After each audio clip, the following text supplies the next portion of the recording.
Olá, sejam muito bem-vindos à primeira conversa Igualdade de Género em Números. Igualdade de género significa igualdade de direitos, de liberdades, de oportunidades, de escolhas, de participação, de reconhecimento e de valorização de mulheres e de homens em todos os domínios da sociedade.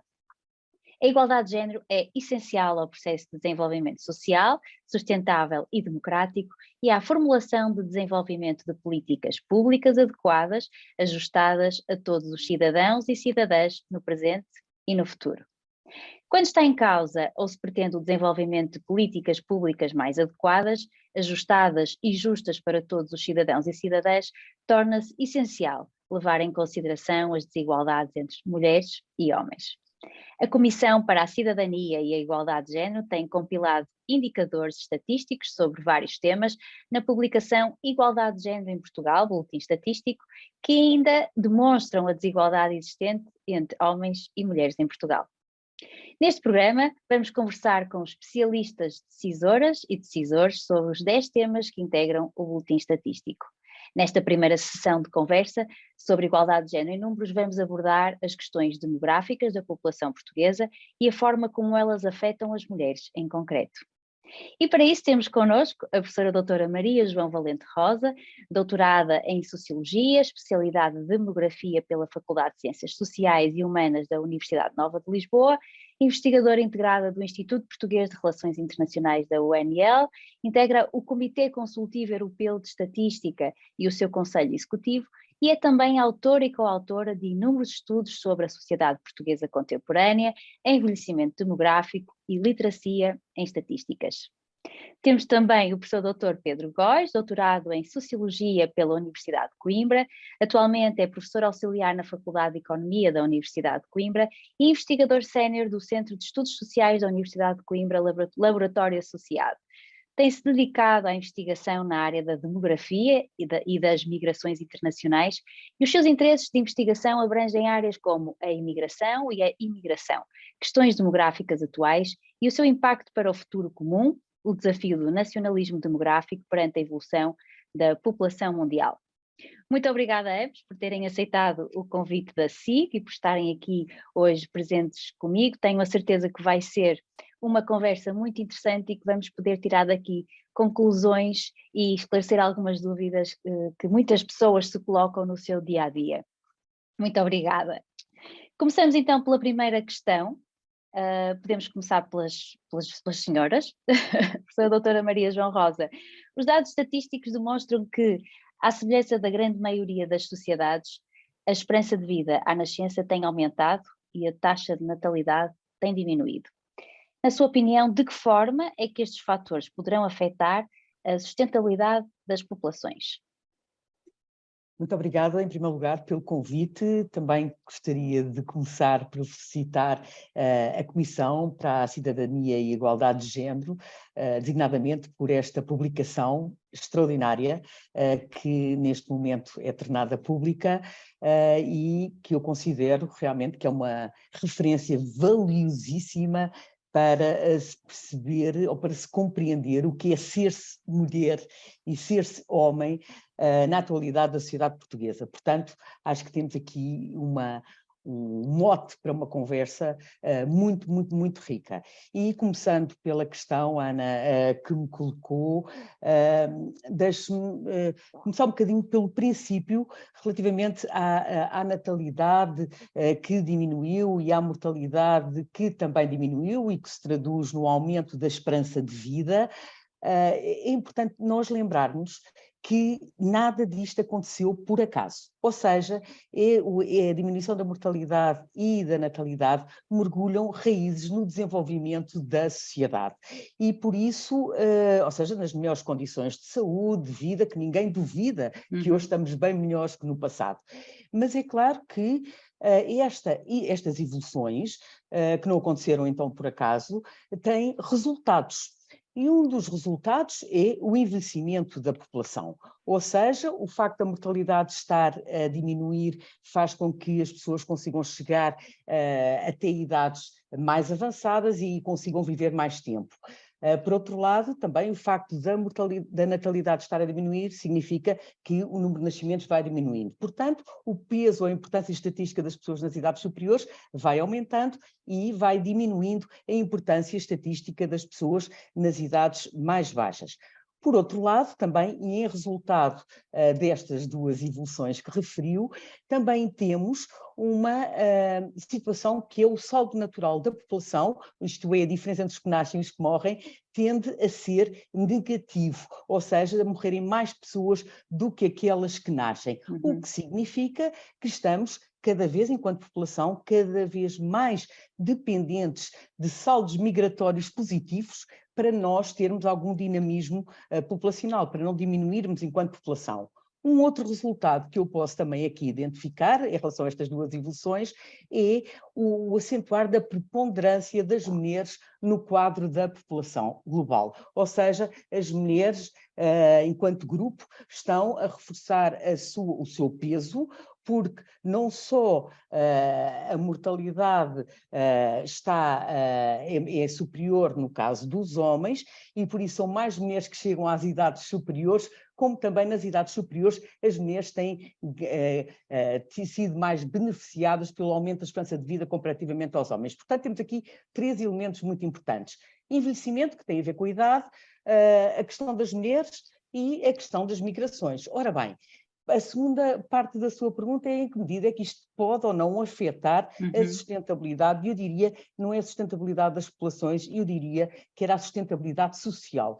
E eu acho que pode afetar, e pode afetar a variadíssimos níveis, nomeadamente porque estamos numa sociedade em que o sexo, ser-se mulher ou homem, ser-se mais velho ou mais novo, ser-se nativo ou não nativo, fazem toda a diferença. A diferença. Discriminações claras e em relação, por exemplo, à idade, por exemplo, foi publicado o ano passado, salvo erro, um relatório sobre o idadismo, eu não gosto nada da palavra, mas é assim que se chama, e a ONU estima que a discriminação em relação aos mais velhos custe anualmente milhares de milhões de dólares, apontando como exemplo as reformas baseadas em critérios como a idade, que privam a sociedade da experiência e contributo das pessoas mais velhas. Ou seja, estas discriminações, o facto destes rótulos não serem neutros, afetam claramente a sociedade e representam custos sociais e económicos muitíssimo elevados. Portanto, eu diria, para concluir, que a demografia não é responsável pela insustentabilidade do sistema. A demografia tem tendências que nós devíamos estar orgulhosos por estarmos a participar nelas. No entanto, a demografia e essas tendências levam ou exigem que a sociedade se adapte aos novos tempos e que remova obstáculos que têm existido ao longo dos tempos e que fazem cada vez menos sentido no presente e farão cada vez menos sentido no futuro, obstáculos esses que têm a ver com, dizia, com, por exemplo, estas diferenciações que existem no que diz respeito ao sexo, ao género, à idade ou ao facto de ser estrangeiro, imigrante ou não imigrante. Não sei se respondi à sua questão. Sim. Doutor Pedro Góis, gostaria também de ouvir a sua opinião em relação a esta questão da sustentabilidade das populações. Muito bem, eu acho que a professora já nos ensinou muito, não é? Porque, na verdade, percebemos a complexidade da demografia portuguesa e do momento de transição que estamos a viver, para o qual as tendências já nos vinham alertando, ainda que as políticas públicas e a nossa própria realidade social pareça que ainda não está completamente ciente destas alterações. E a sua pergunta que era de que forma é que esta evolução da população afeta a sustentabilidade das populações, afeta a vários níveis. Desde logo porque as diferentes formas de organização social que temos, desde a educação, à habitação, à saúde, vão obviamente ser afetadas por uma demografia que é distinta do que era em gerações anteriores. E portanto vamos ter que nos preparar na forma como convivemos uns com os outros, com menos crianças, e com mais velhos, sendo nós também parte desta população, e portanto envelhecendo nós com as tendências gerais da população.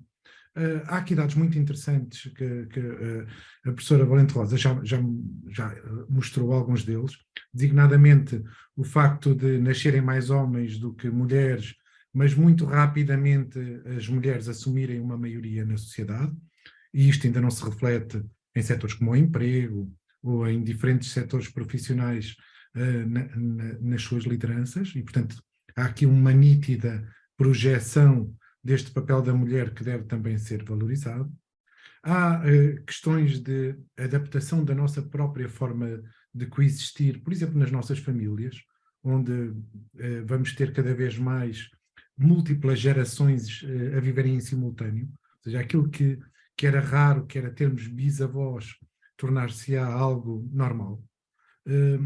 Pessoas mais velhas ou muito mais velhas, ao ponto de nós hoje já nos vemos obrigados a distinguir os idosos em diferentes planos, os jovens idosos, os idosos e os muito idosos, haver cada vez mais pessoas com 100 anos ou mais, e que muitas vezes têm ainda alguma qualidade de vida, e talvez seja aqui que o nosso papel de adaptação se tenha que fazer notar de uma forma mais rápida e com mais impacto, que é de dar mais qualidade de vida aos anos que vamos viver a mais.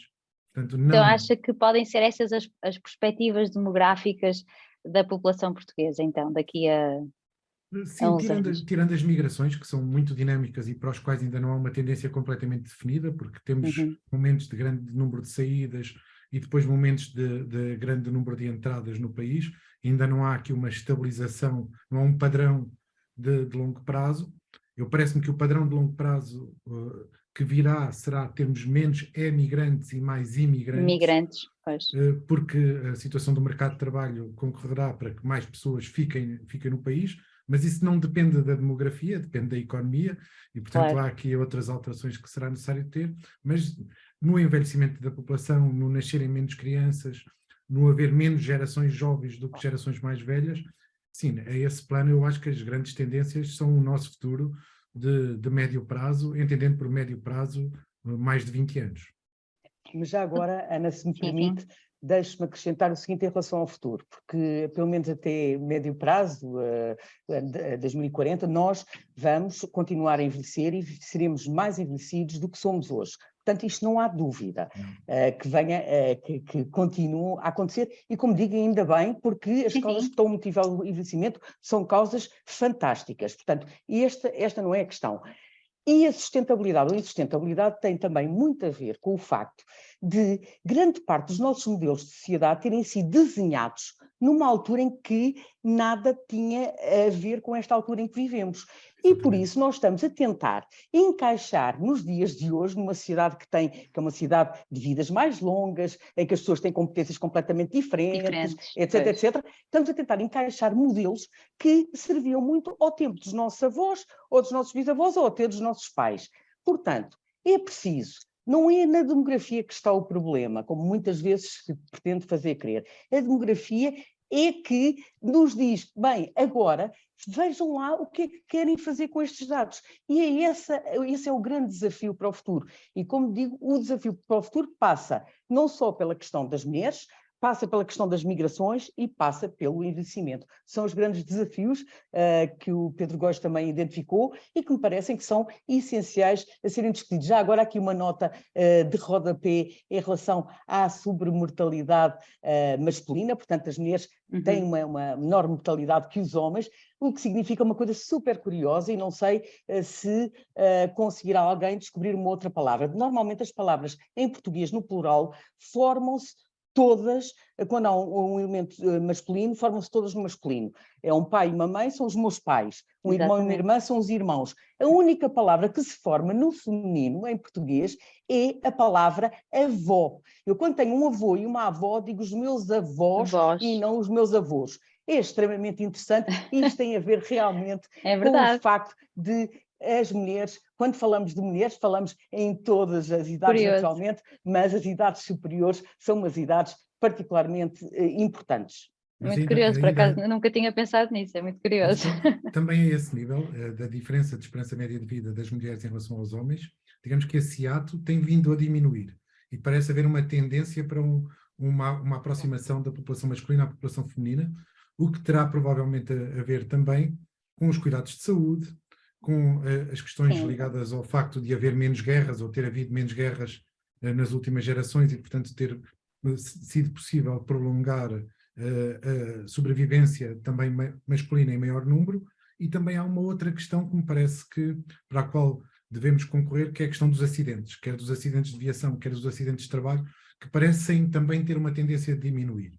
E, portanto, se essa tendência se mantiver, haverá provavelmente ainda durante algum tempo um hiato entre a esperança média de vida masculina e a esperança média de vida feminina, mas a ciência tende a mostrar-nos que é possível que esse hiato diminua ao longo das próximas décadas, o que é também em si um ganho da nossa forma de viver atualmente, e parece-me bastante interessante. Do nosso estilo de vida. Passamos agora a um outro assunto. O índice sintético de fecundidade tem diminuído bastante, estando em 1,34, e a idade média de mulher ao nascimento do ou da primeira filha tem aumentado significativamente, encontrando-se atualmente nos 30,9 anos. Eu sou incluo-me neste grupo, fui bem aos 31, portanto...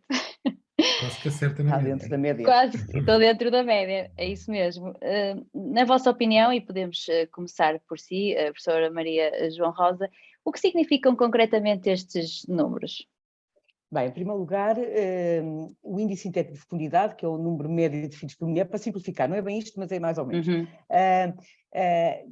Quando fica abaixo de 2,1 filhos, em média, significa que uma mãe já não assegura a sua substituição, ou seja, que não se encontram garantidas as condições de substituição de gerações, ou seja, cada mãe já não deixa uma futura mãe para substituir. Porquê é que é preciso 2,1 filhos e não 2 filhos? Porque é que uma mãe, se tivesse 2 filhos, um é rapaz até a rapariga, ora ficava a rapariga para substituir. Precisa ter um bocadinho mais em média, porque nascem mais rapazes que raparigas. Ou seja, como nascem mais rapazes que raparigas, acontece que uma mulher, em média, precisa ter mais do que 2,1 filhos. Nós já estamos, mas não somos só nós portugueses, a Europa como um todo já está abaixo deste 2,1 filhos. Ou seja, a substituição de gerações já não se encontra assegurada em nenhum país da União Europeia. E perdemos essa capacidade, aliás, em 1982 fomos um dos últimos países a perder a capacidade de assegurar a substituição de gerações. Portanto, o que isto significa é que, por um lado, não temos assegurado a substituição de gerações e estamos muito longe do valor do tal 2,1, e, por outro lado, também que as mulheres estão a adiar, porque isto trata-se da idade média de maternidade, ao nascimento do primeiro filho, estão a adiar o seu projeto de maternidade. Ou seja, estão a ser mães cada vez mais tarde. Em relação ao ano 2000, por exemplo, são cerca de 4 anos e meio mais velhas do que... e isto tem implicações. Bem, as razões são várias, tem a ver com o prolongamento dos estudos, tem a ver também com, muitas vezes, o forte desejo de proporcionar aos filhos as melhores condições de vida, e por isso primeiro pensamos na nossa estabilidade profissional, estabilidade familiar, etc. E depois partimos para o projeto de parentalidade, mas também isto tem uma implicação em termos das mulheres, porque as mulheres têm um período fértil limitado no tempo, ou seja, o período fértil em termos estatísticos é dos 15 aos 49, 50 anos. O que significa que depois dos 50 anos nós mulheres não podemos adiar ad eterno. E também a probabilidade de engravidarmos nas idades mais tardias é menor do que nas idades centrais. Por isso, esta idade elevadíssima, que já temos, superior a 30 anos, de data de nascimento do primeiro filho, significa também que diminuem as possibilidades de se terem muitos mais filhos, de se partir para o segundo ou de se partir para o terceiro, no caso de se querer, é claro. Sim, eu agora, se quisesse acrescentar... Não, talvez continuar a conversa neste ponto.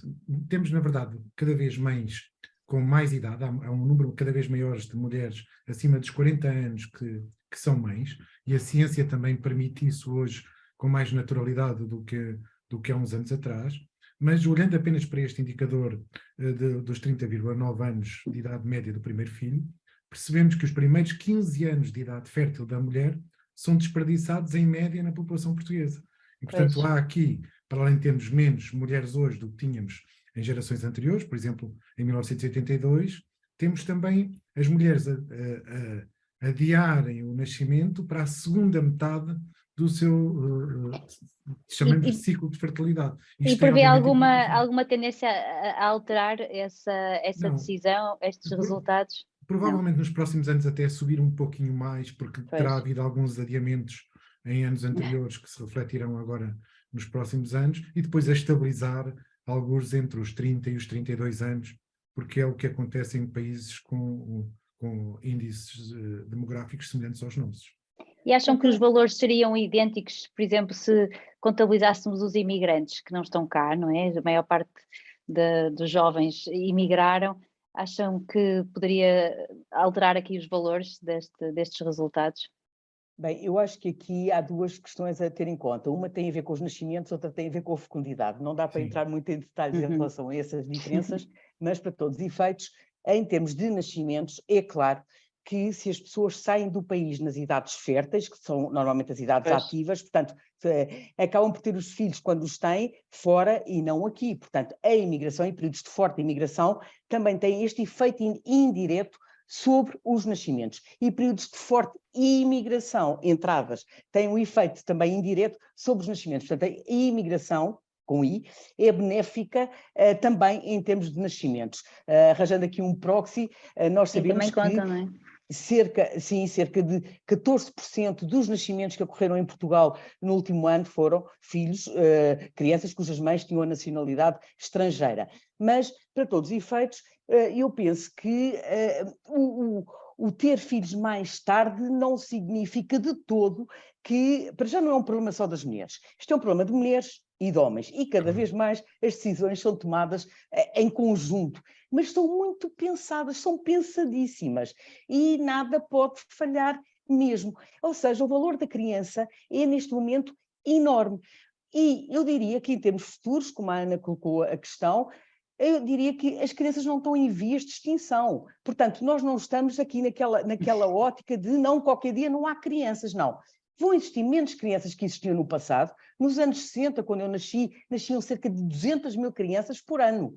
E atualmente, no último ano, o valor foi ligeiramente inferior a 80 mil. Mas pronto, mas para todos os efeitos, não, os tempos são outros. A criança tem um valor diferente, já não representa mais uma garantia para sobrevivermos na velhice, tem valor completamente diferente para todos e mesmo para a sociedade. Portanto, temos menos crianças, de facto, vamos ter menos crianças, porventura, mas não só as crianças não estão em vias de extinção, como também gostaria de dizer que no mundo não estão em vias de extinção. Isto é, nascem por dia no mundo, e é importante lembrar este valor também, nascem por dia no mundo cerca de 367 mil crianças, portanto, bebês. Portanto, estamos ainda num mundo que não está a acabar como alguns têm vaticinado nos últimos tempos. Há um equilíbrio, Mas temos que pensar, temos que nos preparar para uma sociedade com menos crianças, e de facto as crianças estão a diminuir, com menos crianças, e é tudo uma questão de nos adaptarmos e não continuarmos a pensar como pensávamos no passado, quando as sociedades eram totalmente diferentes. Portanto, vamos mudar de chip, que é o que eu costumo dizer. E é aí que entra a tal ideia do nacionalismo demográfico, que é nós tendemos a pensar a demografia ainda sobre uma perspectiva muito nacional, pois. E ela de facto não faz sentido hoje em dia ser pensada assim. Primeiro, somos cidadãos do mundo, não é? Somos cidadãos do mundo. Somos cidadãos do mundo, mas os portugueses que nascem, filhos de portugueses lá fora, continuam a ser portugueses, embora não vivam aqui, não quer dizer que não venham a viver aqui no futuro. E os imigrantes e os seus filhos que vivem hoje em Portugal, não quer dizer que aqui permaneçam no futuro, porque de facto têm uma ampla possibilidade de se mover. O que nós temos que conseguir é um conjunto de políticas públicas que equilibrem este nosso sistema e que não o tornem não planeável. Porque se nós não conhecermos as populações que habitam o país, e é aqui que as estatísticas têm muita importância, nós não conseguimos construir políticas públicas para elas e para o próprio país.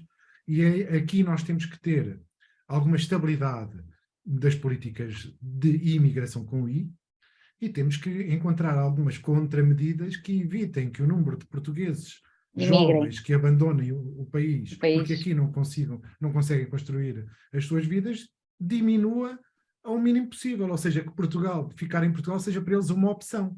E Que exemplo de políticas é que fala, por exemplo? muitas delas estão relacionadas com o mercado de trabalho, com o mercado de habitação, com questões ligadas à saúde também, e é um conjunto, ou seja, elas não funcionam de forma isolada.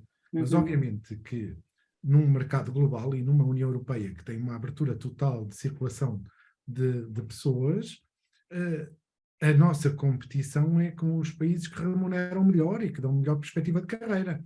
E, portanto, é com esses que nós temos que nos comparar se quisermos fixar alguns destes jovens, sobretudo aqueles, não digo os mais qualificados, mas pelo menos os mais ambiciosos dentre estes jovens que procurem lá fora encontrar esse caminho. Agora, sem dramas.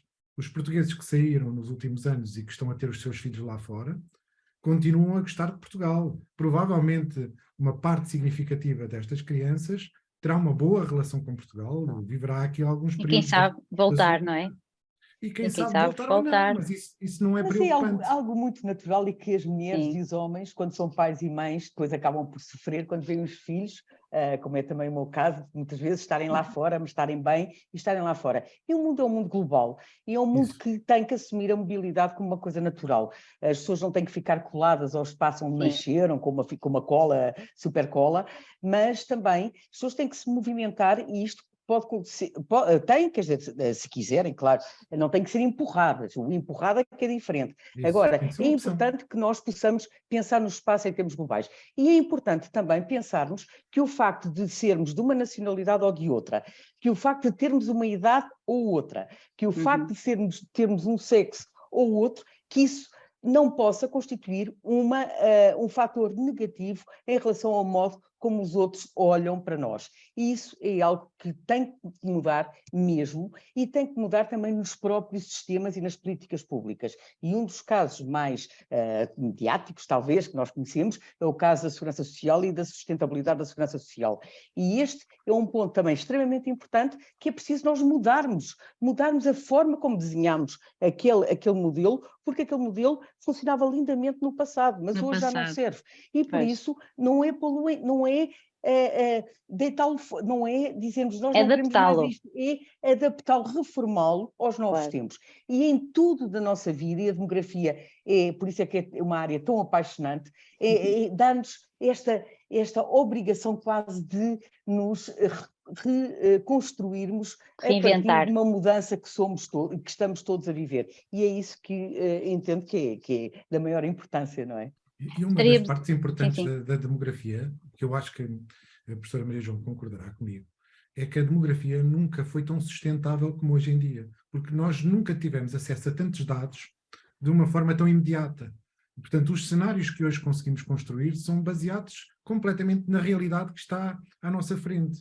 Não é mais fácil arranjarem soluções. Não é? E estratégias. Seria mais fácil se os políticos o quisessem fazer, que às vezes não querem olhar para essa realidade.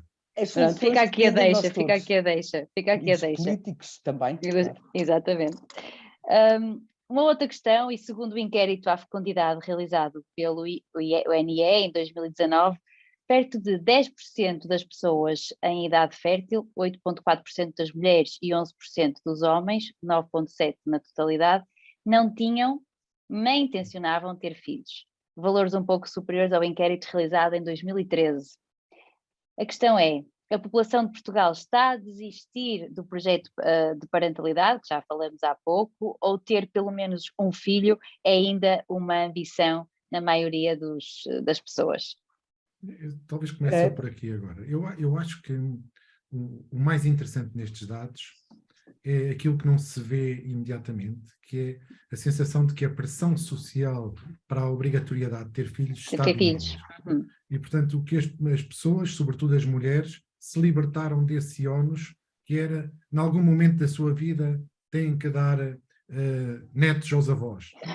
Não têm. É uma escolha. É uma escolha planeada, que depende da vida de cada um, e de cada um e de cada uma, claro, e que, por isso mesmo, faz sentido que este planeamento encaixe na vida das pessoas e que não desconstruam todos os seus planos e todos os aspectos futuros da sua vida apenas por uma pressão social que existia até há muito pouco tempo. E isto é um dado que eu acho que também mostra uma evolução da sociedade como um todo. Agora, sim, é uma questão de liberdade, não é? Uma questão de não é liberdade. os que querem ter filhos e não conseguem. Para esses é que temos que trabalhar. Mas a pressão continua a existir, na minha perspectiva, menos forte que no passado, mas continua a existir. Continua a existir no sentido em que quando alguém tem uma relação estável com outro alguém, a pergunta é, e se não nascem crianças, há qualquer coisa, a pressão social, e principalmente em relação às mulheres. Em relação às mulheres é muito, aliás, é interessante, há pouco tempo estive a ver um programa em que estavam homens e mulheres, e para apresentar os homens apresentava-se sobre aquilo que eles faziam, para apresentar as mulheres apresentava-se aquilo que eles faziam, mais se eram mães e quantos filhos tinham. Uma coisa fantástica, isto é mesmo maravilhoso. Portanto, há aqui uma colagem ainda forte, mas para todos os efeitos, estes 10% de pessoas que por vontade, aliás, é interessante este inquérito, porque e estou de acordo com o que Pedro diz, que a vontade aqui é muito importante. As pessoas declaram que não querem ter mais, ou que querem ter mais por vontade. A maioria, o grande motivo é a vontade, de querer ou de não querer. No entanto, apenas, diria eu, relativamente aos dados que são apresentados, embora sejam ligeiramente superiores por comparação ao último inquérito à fecundidade, que foi em 2013, mas apenas 1 em cada 10 não tem e não quer ter filhos, ponto. Não quer, pode, mas não me falem disso. Sim, sim. No entanto, as pessoas acabam por ter, como nós já vimos, que é o mais vale tarde que nunca. Nota-se que há um adiamento, muitas vezes até excessivo, quase metade das mulheres declararam, e a maioria dos homens declararam que tiveram mais filhos mais tarde do que aquilo que queriam, e o que também se verifica é que não é o primeiro filho que está em causa, mas a passagem do primeiro para o segundo, porque a maioria das pessoas, isto é 76% das mulheres e 81% dos homens que dizem que querem ainda ter filhos, que foram inquiridos em 2019, ainda não têm nenhum. Os outros que já têm, já não querem ter mais. Portanto, o foco está, as pessoas realmente acabam por ser pais ou mães, mas acabam muitas vezes por ficar pelo primeiro filho. E isso muitas vezes pode trazer algumas questões também novas, como o Pedro há pouco falou, passámos de uma sociedade dos 4-2-1, 4 crianças, 2 pais e um avô, para a sociedade de 1-2-4, que é uma criança, 2 pais e 4 avós, com imensos olhos em cima da criança. Isto são desafios e questões novas que se começam a colocar à sociedade quando há tantos olhos em cima de uma pequenina criança e com tanta expectativa em relação a ela. Portanto, também é uma questão importante para ser aqui focada, claro. Só para acrescentar e questionar aí uma questão que eu também me enquadro, até porque ainda não tive o segundo. E ser-se mãe ou pai é experienciado de maneira diferente, sendo homem ou mulher? Eu como pai, posso dizer que sim, eu acho que é. Não é mesmo em relação a essa pressão de ser pai e de mãe? Penso que sim. Mas não é apenas a questão aqui do sexo ou do género que faz a diferença. Há todo um conjunto de outras dimensões que impactuam nesta diferença. A qualificação faz a diferença, a questão do rendimento faz a diferença, o ser-se mais rural ou mais urbano ainda faz diferença. Ou seja, há aqui várias variáveis que fazem com que a parentalidade possa ser vivida de forma diferente pelo homem ou pela mulher. Se o mundo se revisse pelo meu prisma, eu acho que nos estamos a aproximar de uma igualdade maior. Mas, infelizmente, eu sei que nem todos são como nós e, portanto, há ainda uma grande segmentação da sociedade. Em alguns casos, a mulher ainda tem um peso excessivo sobre os seus ombros que a impede de contribuir para outras dimensões da sociedade para as quais poderia, mas não consegue, porque o seu tempo também não... Eu fiquei espantadíssima, por acaso, com os dados deste inquérito de 2019, embora os mais jovens estejam as diferenças sejam ligeiramente mais batidas do que em relação aos mais velhos, e em 2013 a situação seja mais acentuada do que em 2019, no entanto continuam a ser gritantes as diferenças em relação ou aos homens e às mulheres, nomeadamente em relação ao modo como se percepciona a relação do pai ou da mãe com o trabalho e com a parentalidade. Ou seja, por exemplo, e é engraçado porque isto não é uma opinião dos homens, é uma opinião dos homens e das mulheres. Portanto, aqui estamos todos de acordo. No entanto, achamos o seguinte, que a maioria dos homens considera que a melhor opção para o pai, quando se é pai, é, por exemplo, trabalhar a tempo inteiro fora de casa. E que a melhor opção para a mãe, isto homens e mulheres de acordo, mas acham que a melhor opção para a mãe é trabalhar a tempo parcial fora de casa. Depois, em relação às tarefas e à partilha de tarefas, foram sobretudo as mulheres que referem que fazem habitualmente as tarefas mais rotineiras e que também aquelas que têm em que o cuidado da casa e dos filhos é mais acentuado. Ou seja, as mulheres, o que aconteceu? As mulheres entraram em força no mercado de trabalho. Mas os homens não entraram com a mesma intensidade no espaço doméstico. E então alguma coisa começou a correr mal neste sentido. Até porque foram as meninas, não é, que foram ensinadas a trabalhar em casa, não é? Isto é cultural. Exato, e a partilha e a conciliação de tempos, quando nós vemos que nós estamos a fazer, nós mulheres, a tentar ser tão excelentes profissionais e às vezes muito melhores profissionais do que outras pessoas, mas que como têm um sexo diferente, às vezes até ganham mais dinheiro fazendo mais ou menos, ou se calhar um pouco menos, como os dados também aqui bem revelam. Mas a partilha de tempos tarefas e a conciliação de tempos entre o trabalho pago e a família é um assunto que está muito, ou que afeta particularmente as mulheres. E as mulheres tantas vezes questionam com isto. O que é que deve ser melhor? É ser boa mãe ou ser boa profissional? Está aqui um choque. E este choque não dá mesmo, porque muitas vezes é muito complicado de gerir, porque a pessoa, para ser boa profissional, muitas vezes põe em risco o ser, põe em risco, não põe em risco, mas põe em risco em termos de estereótipos e o modo como os outros nos olham, não põe em risco nada, não é? E às vezes a própria culpa dela, não é? Da mãe. E a culpabilização é terrível. Mas isto não é um assunto, como eu digo, não são os homens, e este é um ponto que eu acho que é importante, não são os homens a pensar isso das mulheres, são as mulheres e os homens, e muitas vezes as próprias mulheres, que são as primeiras a considerar que uma mulher, quando tem filhos, é ela que se deve assumir a 300% em termos dos seus cuidados com os filhos, é ela que deve assumir, quando está com alguém numa relação de conjugalidade, assumir todas as tarefas domésticas para que a casa remuneradas e não remuneradas. E, portanto, são homens e mulheres a pensar o mesmo. Portanto, não estamos a falar são os homens que pensam... Não, homens e mulheres. E este inquérito é muito interessante também desse ponto de vista, porque aí há mesmo a sintonia de opiniões. Sinto que fizemos essa transição já em algumas áreas da nossa vida coletiva, mas que ainda não a fizemos em algumas áreas que são essenciais, as áreas mais core, digamos, da nossa cultura social. Essa ainda não se alterou. E há muitos aspectos onde nós conseguimos ver essa realidade, como seja na relação das mães com a escola dos filhos ou dos pais com a escola dos filhos. Ela ainda não se alterou substancialmente. Vê-se alguns indicadores de mudança, mas não aqueles de que estaríamos à espera. Da mesma forma, na inversão dos papéis na economia doméstica e no trabalho doméstico, em que não apenas a repartição do trabalho doméstico ainda não é de todo igualitária, como quando externalizamos esse trabalho doméstico, recrutamos outra mulher. Não recrutamos ainda homens. E, portanto, estas tarefas que eram associadas à mulher, hoje, se calhar não são à mulher portuguesa, porque ela trabalha fora de casa, porque a nossa taxa de atividade das mulheres é muito, muito elevada, mas contratamos imigrantes, mulheres, para realizarem trabalharem as a mesmas mesma tarefas. função. Exatamente. Portanto, e essas mesmas mulheres também têm filhos, portanto, isto acaba por ser um ciclo, não é?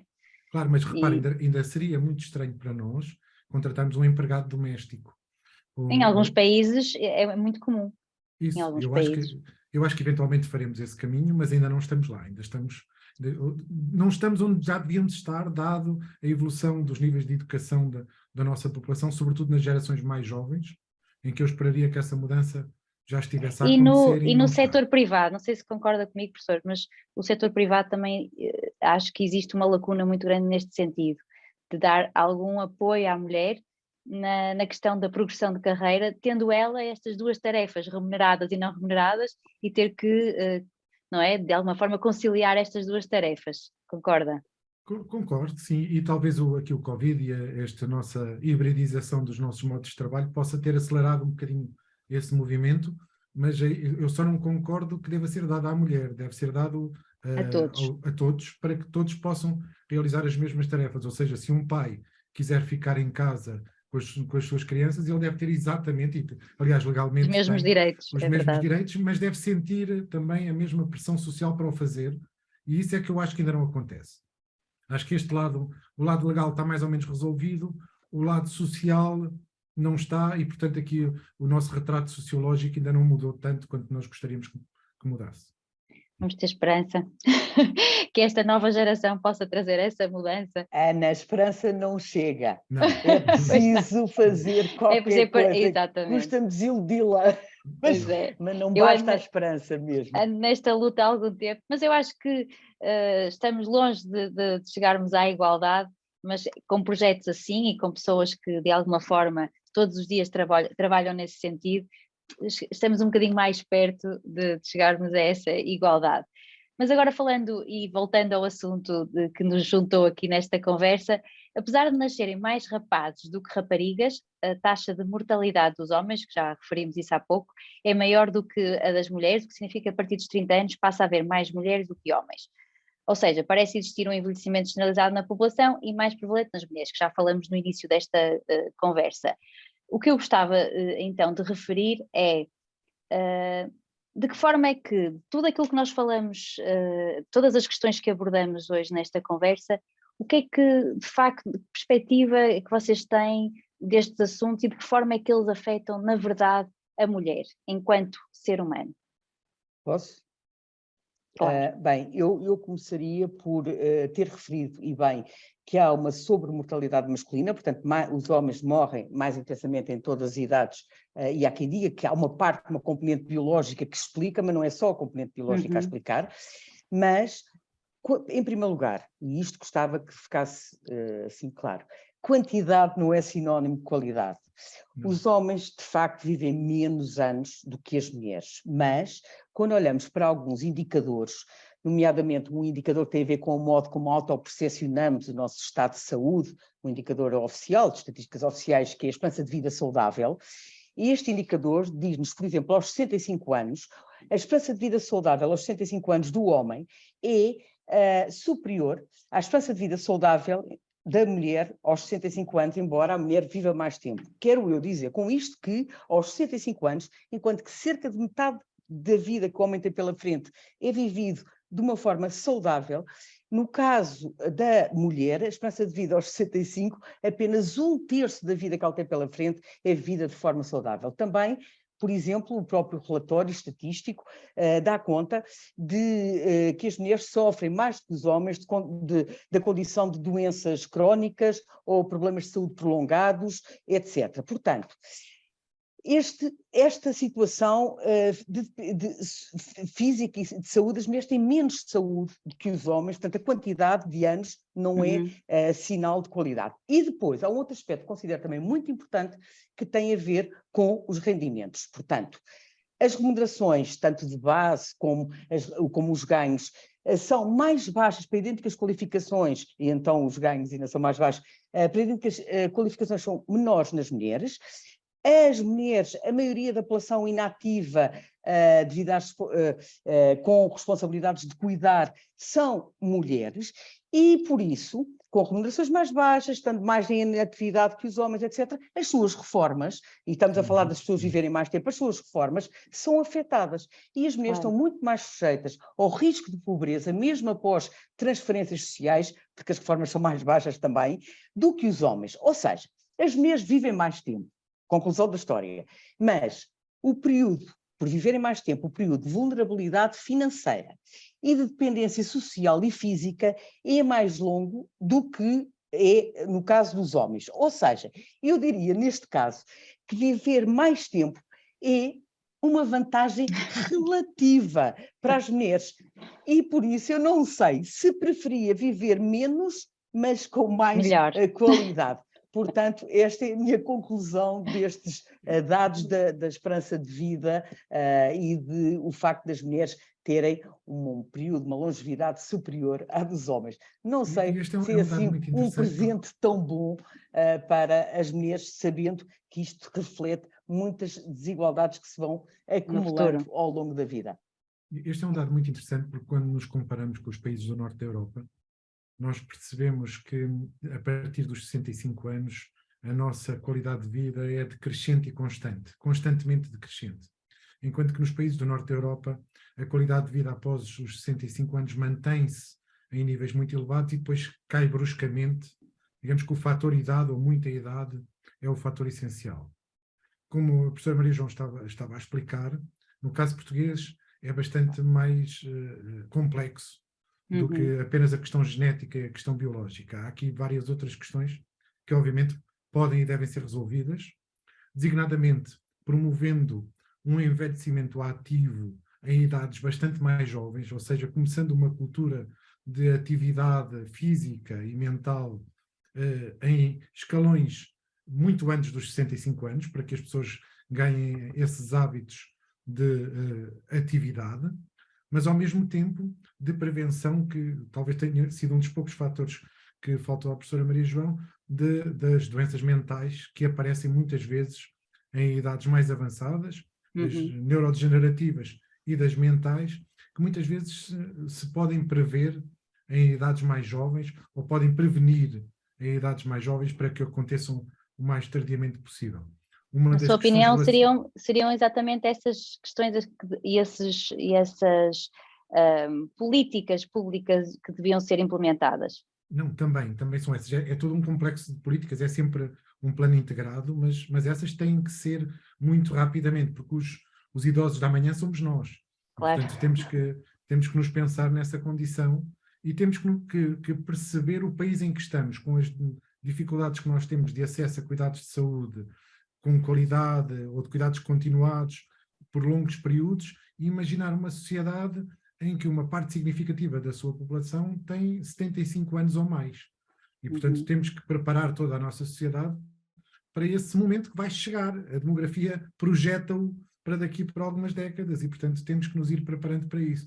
Ao nível individual, porque isto também resulta dos nossos comportamentos individuais, há também algo que podemos fazer e que são de múltiplas dimensões, e deixe-me sublinhar apenas algumas.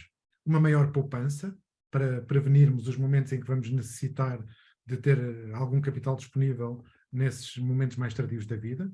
Uma melhor alimentação ao longo da vida, que nos possibilite ter essa condição física o mais tarde possível a degenerar. E o cultivar de relações sociais. Porque talvez no caso português, uma das maiores pandemias que temos vindo a assistir nos últimos anos é o isolamento social, a solidão. Verdade. E a solidão das mulheres em idades muito avançadas é ainda mais dramático. Temos uma amiga bastante idosa, 90 e muitos, que me dizia que não sai de casa porque todos os seus amigos já morreram. Já morreram, pois. E, portanto, eu também tenho um caso assim, é verdade. E isso nós temos que ter a capacidade de promover de criar essas condições, sim, da vida socialização. Destas pessoas. Eu gostaria daqui de acrescentar ao que o Pedro disse, outros fatores que têm a ver com os sexos, com os homens e com as mulheres, porque muitos dos problemas se passam dentro do espaço doméstico, como há bocado vimos, mas é claro que as políticas públicas não podem entrar dentro da casa das pessoas, é o privado, não é? Portanto, o que é que nós podemos fazer? Porque, de facto, existem aqui questões que se reproduzem quase de geração para geração, sem sabermos como. Um fator que eu considero importante porque isto afeta claramente a vida das mulheres e o seu futuro, e os seus rendimentos, e o seu estado físico, o seu estado de saúde, a escola aqui, como o Pedro dizia, estamos a pensar no futuro, e a escola aqui tem um papel essencial em termos de formação. Ou seja, é importante que a escola passe estas noções de ser homem ou mulher, os contributos e os papéis as pessoas são biologicamente diferentes, mas os seus contributos são seres humanos e são cidadãos. Por outro lado, também, em termos da conciliação de tempo, era muito importante que se apoiassem ou que avançassem com ações de incentivo à redução do tempo diário de trabalho, mas não só para quem tem filhos, porque isto não é uma questão de ter filhos ou não ter, é uma questão de ser homem ou mulher. E, portanto, a redução do tempo diário de trabalho para ambos os sexos, que isto não tem necessário, em alguns setores de atividade, isto não tem qualquer problema e não reverte numa diminuição de produtividade, em alguns setores até pode contribuir para aumentar a produtividade e ajuda à conciliação de tempos, que é algo que é muito importante. Ou seja, diria que acrescentar a isto tudo, pensar em políticas dirigidas muitas vezes para as mulheres ou para os homens, eu acrescentaria políticas dirigidas para todos. Temos que ter uma sociedade diferente, que é feita de homens, de mulheres, de crianças, de mais velhos, de mais novos, de todos. E precisamos de todos. Agora, o papel da escola e da educação aqui é central. E sem estarmos sintonizados em relação a isso... Sim, porque vamos falar disso no próximo episódio. No próximo episódio Ótimo. Vamos falar sobre a educação.